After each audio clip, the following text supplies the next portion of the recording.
No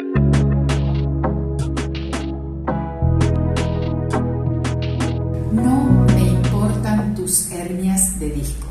Bienvenidos a Conectivo, quédate hasta el final, nadie te va a sacar tu diagnóstico de hernia de discos si es que de verdad importa tu dolor de cintura.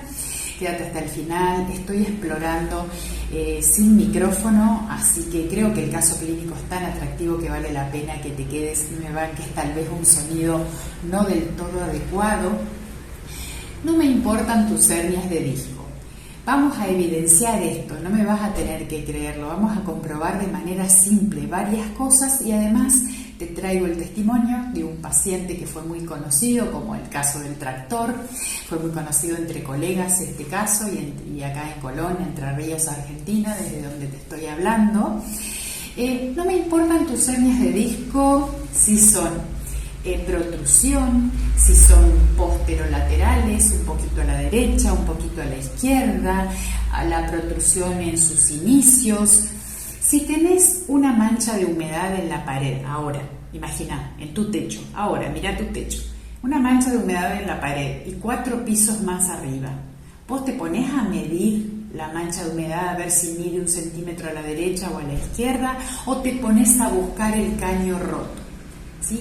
Medir una hernia de disco en todos los casos, estar viendo cuántas protrusiones tengo, cuántas, que si tengo 2, si tengo 3, en la mayoría de los casos se pierde tiempo porque esa es como la mancha de la humedad en la pared, es solo lo que se ve de afuera de un problema que abarca toda una estructura. Y el cuerpo humano es una indiscutida estructura que funciona toda junta. Rodilla, imagina, cadera, columna, rodilla, cabeza, como una puerta con 3 bisagras. No podemos mirar solo una de las bisagras si una se rompe en una puerta. Miramos todo, ¿sí? Y hay muchas pruebas que podemos hacer de ello y ahora las vamos a hacer. Una hernia de disco, que es esto rojo, esta es un tipo de hernia de disco, como la ves acá, es como si hay en un alfajor el relleno se escapa para un lado, ¿sí? Y aprieta un nervio, que es esto amarillo.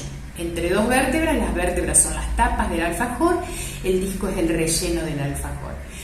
Pregunto, ¿para qué ese relleno de dulce de leche se escape para un lado? Tiene que haber pasado algo, tiene que haber recibido una presión de algún lugar, no va a pasar por arte de magia de que ese disco se escape.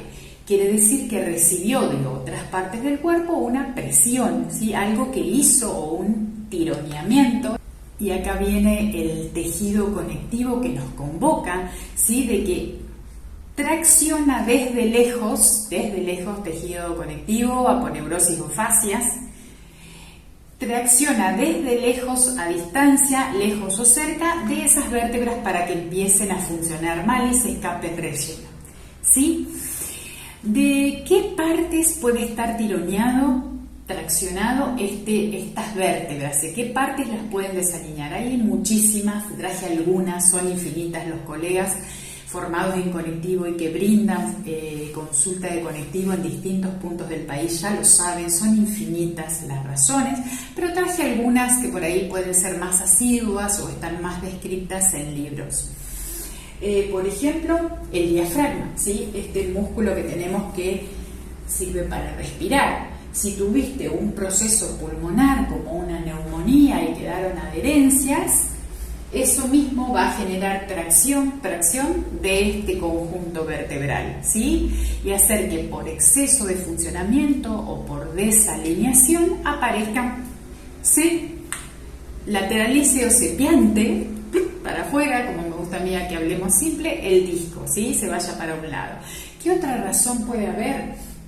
Digestivas, el duodeno, úlcera de duodeno, gastritis, tiene un ligamento que lo conecta a esta vértebra lumbar. Si vos ahora te tocas, si vos tenés gastritis o en los momentos que tenés el síntoma, tocas a esta altura de tu cintura una punta de hueso, la masajeás, vas a ver cómo alivia el síntoma. Ya te di una herramienta, en este caso solo aliviante. Recordá que la propuesta de conectivo no es solo aliviar, sino ir a las causas. Pero te di esa herramienta que alivia bastante. Al final te voy a dar más. Bien, esas son dos razones, ¿sí?, por las cuales puede estar disfuncionando haber una hernia de disco. Entre infinitas más que te pueden dar ese dolor que parece de una hernia. Por eso un diagnóstico es una parte de la verdad. Una resonancia donde aparece esta hernia es una parte de la verdad. En un cuerpo vivo y entero, esa tela que todo lo une, que es la que ves en los cortes de carne de vaca, la tela blanca que está en todos los cortes, se me viene ahora vacío, se me viene con lo que se envuelven los chacinados, chorizo, morcilla, toda esa misma tela está en las tripas del animal, como está en nuestras vísceras, y no está separado, está junto. Entonces un estudio por imágenes está muy bien, pero hay que tener en cuenta que es una parte de la verdad, no se puede palpar, ¿sí? Es una imagen. ¿Cuándo sí es importante una hernia de disco? Bien, cuando la persona tiene síntomas mayores, pérdida de fuerza, síntomas agudos, ahí sí tiene que venir un cirujano, donde nosotros los que hacemos mecánica con las manos, es decir, los que corregimos todo esto con las manos, no sabemos nada de cirugía, y ahí sí todo el lugar a un cirujano que sepa si hay algo por hacer en esa gravedad de alguien que perdió la fuerza y se necesita en ese caso el detalle de la resonancia. Pero no es en todos los casos que la resonancia tiene un peso. Es más, busca una estadística y muchas ya hoy en día, 70-80% de la población tiene hernia de disco, ¿sí? O no busques estudios científicos, o busca estudios científicos si sos por ahí una persona más insegura. Si sos una persona que puede confiar en su propio criterio, solo observar. Vas a una reunión, ¿cuántas personas hablan de que tuvieron una hernia de disco? O en donde sea, tus compañeros de trabajo. Eso te está hablando, tenés una evidencia directa, una información directa de lo que estamos hablando aquí. Vamos ahora con el caso del tractor encima y con una evidencia directa que te va a encantar porque es clarísima. Mira, bajá ahí donde estés la cabeza hacia abajo y subila. Y fíjate cuánto podés llegar y cómo de fácil podés llegar para abajo. Sí, ahora hace lo mismo, pero apretando los glúteos, ¿sí? Lo que en el animal sería nalgas. Glúteos apretados en la silla donde estás e intentá volver a bajar la cabeza. En la mayoría de casos el movimiento ya se hace más difícil, se traba, aparecen tensiones. Hacelo con mucha atención. ¿Sí? Esto que nos da la evidencia. No necesitamos más que esto para saber que el cráneo, esta parte, y el sacro están conectados. Aún así hay mucha más evidencia. Y no solo el cráneo y el sacro, sino el contenido. ¿Qué es el contenido del cráneo y del sacro? Meninges, lo que envuelve al sistema nervioso, y están unidos, por ejemplo, el cráneo se llama puente miodural, une lo de afuera con lo de adentro, es decir, que cuando vos te estás tocando acá, estás tocando tu cerebro a distancia.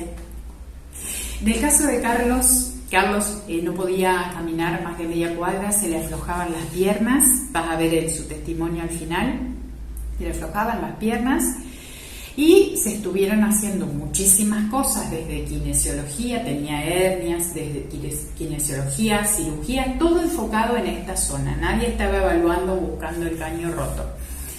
Viene a la consulta de conectivo y en esa consulta, con el diagnóstico que hacemos, lo que hacemos los profesionales que brindamos esta consulta, yo encuentro una tensión algo raro en el cráneo. Tenía literalmente como un escalón, para los que conocen anatomía, el hueso frontal más bajo y los parietales más altos. Muy claro que cualquiera podría palpar ese escalón.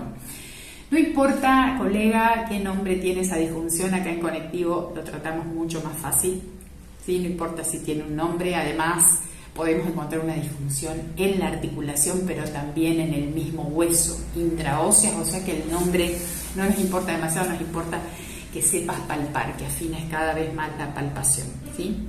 Encontré eso y le pregunto, ¿tuviste algún accidente, Carlos? Al principio, no, suele pasar que los accidentes quedan como olvidados. Pues me dice, ¿puede ser que una vez me desperté y tenía un tractor encima tratando de tirar un árbol, estábamos sacando un árbol? ¿Sí? Por supuesto que puede ser de semejante golpe. debe haber tenido traumatismo, hablando profesionalmente. ¿Qué pasa? El traumatismo, dice él, no me sangró, no me llevaron al médico, no importa eso. En lo que es la carrocería, el chasis, esa impronta, el tejido se defiende ahí, se pone más denso, ¿sí? Y eso es posible de palpar con las manos, y con los años cada vez se hace más evidente y empieza a traccionar. Después de esa sesión, Carlos, si bien está haciendo otras cosas con nosotros más autogestivas, pero Carlos, después de esa sesión donde tratamos el caño roto, tuvo una mejoría abismal, ¿sí? Bien, espero te haya gustado este caso clínico. Déjame sobre tu comentario sobre tus dolencias o casos de pacientes para que pueda, si querés, contarte sobre anatomía. Y vamos ahora a decirte cómo podés autotratar tus dolencias, tus síntomas, ¿sí? Necesitamos, esto tiene un peligro, lo que te voy a decir, un peligro muy grave, la herramienta que te traigo. El peligro es que es demasiado simple para que me creas. Lamentablemente el humano a veces tiene que decirle cosas complicadas para que crean, y de paso como una excusa para no curarse más. Yo te traigo algo muy simple y que resulta. En vos está que lo pruebes, que lo entrenes. Sentí ahora si tenés dolores en esta parte. Primero observa en qué momentos de tu vida aparece ese dolor, porque probablemente algo de lo que estás haciendo en ese momento en tu vida, no sé, puede ser en el trabajo, con tu familia, en un hobby, probablemente hay una preocupación que puede ser muy chiquita, pero que no te has dado cuenta que tenías en el momento de hacer eso. Muy pequeña puede ser, o sea, puede ser que estés muy contento con la actividad que estás haciendo y ahí te duele, pero simultáneo, atrás, escondida, hay una preocupación. Te invito a observar eso, porque por sistema simpático, tenemos un sistema nervioso, por sistema simpático el síntoma tiene que ver con la mente y las emociones. Observa eso, y ahora este ejercicio súper potente que va a aflojar esos tejidos. Sentate en un lugar cómodo, lo más alineado que puedas, y empezá a sentir toda esta zona de tu cuerpo, pero no solo la zona de hernias o donde te hayan diagnosticado. Y sentí si hay algo apretado, tal vez adentro del abdomen, como que estuviera tenso, ¿sí? Puede ser en el estómago, puede ser más la zona intestinal. Compará de un lado, del otro, qué forma tiene eso, y en la medida que vos sentís eso, que es un entrenamiento, es muy sutil, es como si sintieras algo que aprieta, o en la columna, en la medida que lo empezás a sentir, puede ser que eso solo cambie y el cuerpo lo resuelva por un proceso que se llama homeostasis. Si no lo resuelve, no afloja, te va a orientar hacia de qué lugar puede estar tironeada tu columna. Y también, con el correr del tiempo, te puede orientar a si necesitas una consulta médica, como pasó en el caso de Julie, de la apendicitis. Te invito a mirar el video de Basta de Hábitos Saludables. Espero te haya sido muy útil, espero tus comentarios. Ya sé que ya te suscribiste. Si te encantó esta información y te suma, compartila con otros. Te dejo con el caso clínico de Carlos. Muchas gracias. Carlos nos va a contar cuánto caminaba cuando empezó a hacer autocorrección y algunas sesiones de conectivo, y cuánto camina ahora. Él tenía un problema severo de columna, perdía la fuerza. ¿Cuánto caminaba? Bueno, en principio, antes de empezar todos estos ejercicios, 1,5 cuadras con mucho. Y ahora estoy caminando 10, 15 cuadras. Muy bien, muchas gracias. Sirve a muchas personas. Gracias.